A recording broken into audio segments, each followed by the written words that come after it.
And now for the reading of the relief and designation orders, we would like to request Police Major General Constancio Chanayog Jr., the Director for Personnel and Records Management.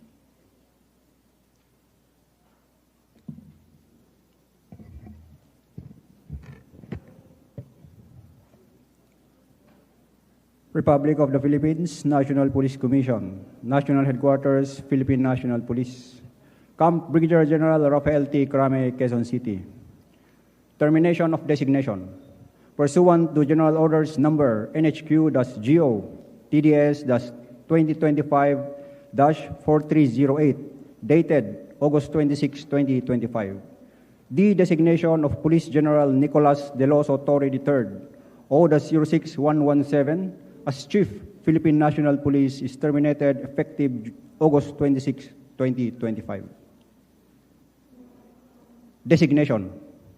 Pursuant to General Orders Number NHQ-GO-DES 2025-4309, dated August 26, 2025.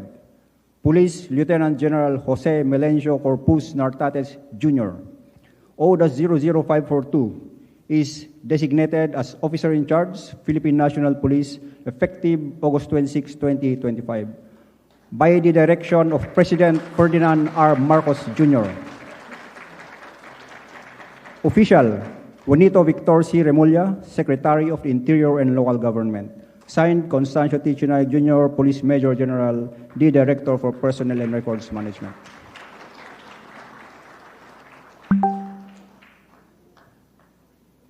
Thank you very much, sir. You may now be seated. For the next part of our program is the assumption of command and message by our incoming OIC, PNP, Police Lieutenant General Jose Melencio Nartatez Jr.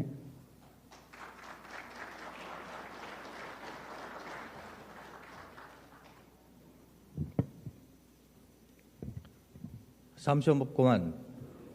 Pursuant to General Orders Number NHQ-GO-DES 2025-4309, National Headquarters, Philippine National Police, dated August 26, 2025, I hereby assume the position as Officer in Charge, Philippine National Police, effective August 26, 2025, and I sign in your presence.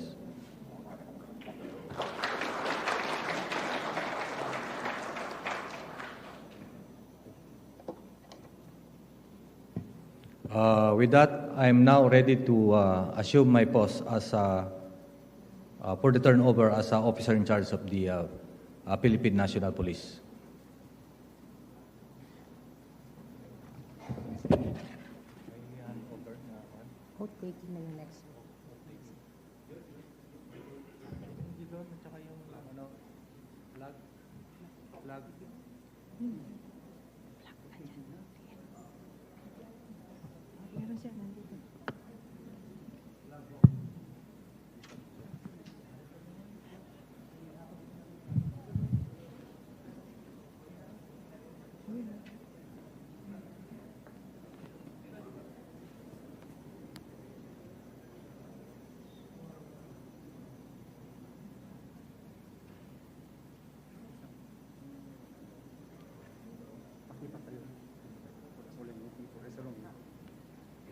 For the solemnity of this occasion, may we request everyone to please rise.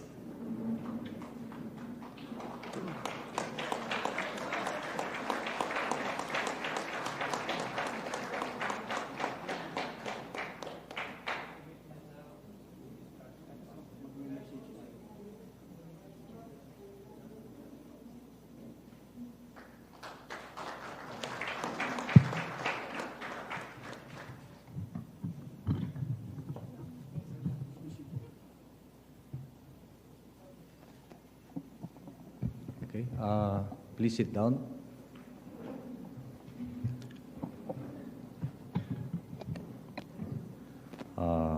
My fellow Filipinos, today marks a great opportunity, one that is rooted deep within the aspirations I have valued. As I assume as the chief or to lead the Philippine National Police, I am reminded of the dreams I harbored for a safer, more secure Philippines, a dream where my grandchildren and indeed all Filipinos families can walk our streets without fear. In the next years, as I direct the course of the Philippine National Police, I'm committed to ensuring that this institution stands greater than ever before, not only in terms of strength and efficiency, but also in the trust and respect of the people. I thank God Almighty for bestowing me this unique opportunity to lead the 228,000 strong personnel of the Philippine National Police. Mga idaldaulo, iti pagilian tayo, Apo Madaydayaw, His Excellency Ferdinand Bongbong Marcos Jr., President, Republic of the Philippines, for his trust and confidence to implement the needed reforms in the organization. Thank you so much, Apo President. To the Dynamic Secretary of the Department of Interior and Local Government, Honorable Juanito Victor Junbic Remulla, sir. Thank you for your support. To the outgoing and the first Lacan Chief PNP, Police General Nicolas Deloso Torre III, thank you for steering the PNP for what it is today.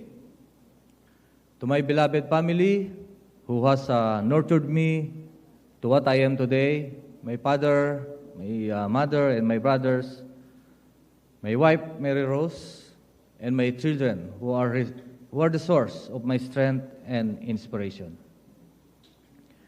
I would like to recognize the presence of all government executives, friends, relatives, and the beloved members of the Philippine National Police who are here present, especially our members of PMA, Tanglangayodiwa Class of 1992. At sa lahat, sa okasyong ito, isang magandang umaga sa ating lahat.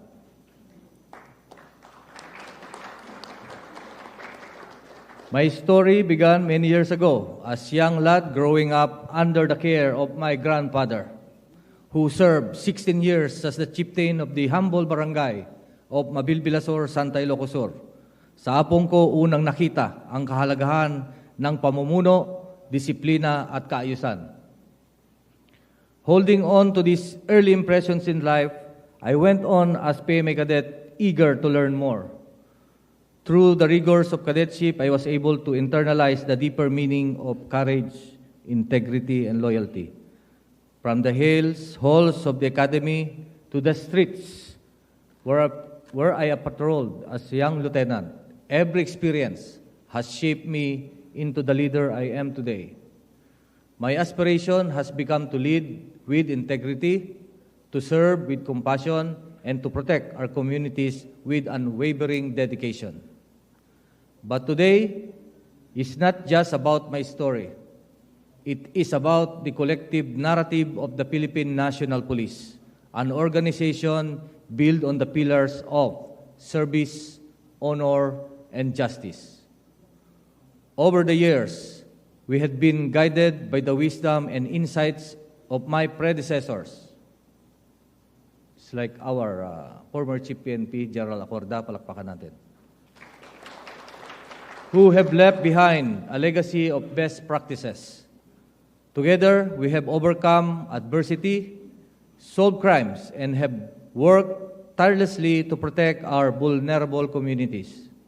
Our aspiration is clear: to become a resilient organization able to provide a safer, more secure environment for every Filipino, where justice prevails and all can live without fear. Kahalintulad ng sinabi ng ating mahal na Pangulo, na ang pangarap mo ay pangarap ko rin, at pangarap nating lahat. Ito ay ang magkaroon ng isang bagong PNP para sa isang bagong Pilipinas. And in order to realize this dream, we shall march together and traverse this path by carrying out the needed programs that will ultimately or that will continuously transform our organization. First is, in an overwhelming landscape of threats, innovation in patrolling and investigation is the key.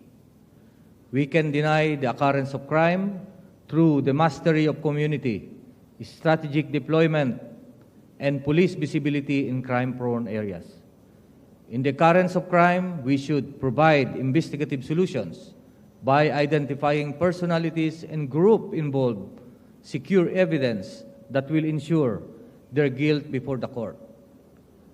Through proactive policing strategies and strategic partnership, we will ensure the swift apprehension and prosecution of offenders, sending a clear message that crime will not go unpunished. At the same time, shall continue the 5-minute response policy of the former Chief PNP to assure the public of timely intervention and protection. Second, following the direction of our President, and as we confront the realities of modern crime, we must expand our focus to include cybercrimes that is becoming more rampant or prevalent. Our cyber capabilities must be responsive and should adapt to the latest cyber threats and trends. We will prevent these crimes proactively with rapid response and establishing mechanisms in place to address emerging threats swiftly. Third, our commitment to the campaign against illegal drugs, loose firearms, and terrorism must remain steadfast. Record shows that prevalent crimes are often associated to these personalities involved in illegal drugs, and that prevalent crimes are usually committed with the use of firearms. Fourth, the morale and welfare of our personnel are paramount. Through continuous education, recognition, and comprehensive welfare program, we will empower our officers to perform their duties with excellence, professionalism, ensuring their well-being and morale remain high. Fifth, we will revisit, improve, and implement risk management plan at all levels, or the business continuity plan. Six, we must review and enhance our security operations to intensify protection of vital installations. Seventh, we must ensure or enhance our capabilities and secure protocols in managing public events and maintaining crowd control, ensuring the safety of all participants and the organizer as well, by implementing comprehensive security plans and maintaining a calendar of events. We will uphold order and safety during gatherings and festivities, especially in Metro Manila. We have the SONA, we have the Quiapo, and as well as the SONA. Lastly, we will rigorously implement integrity monitoring at all levels to weed out rogues in service. Integrity is the cornerstone of public service, essential in gaining the trust and confidence of the community. I recognize that my aspirations are not mine alone, but shared by every dedicated policeman who sworn an oath to protect and serve. I call upon all PNP personnel. Together, let us forge a path towards a future where the PNP is not just a force of law, but a beacon of hope and integrity.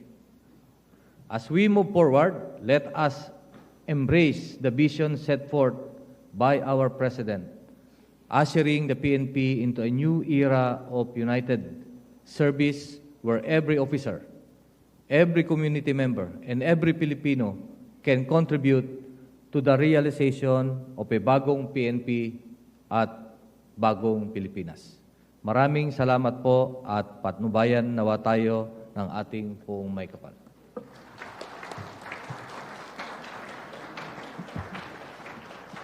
Thank you very much, sir. You may now be seated, everyone.